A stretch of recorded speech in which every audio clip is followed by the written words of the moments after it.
बात के भीतरी बस गहिलू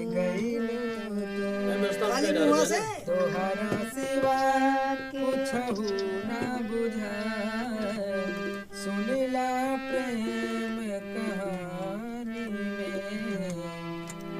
गजब के रोगी धराती हला ये राजा चढ़ती गजब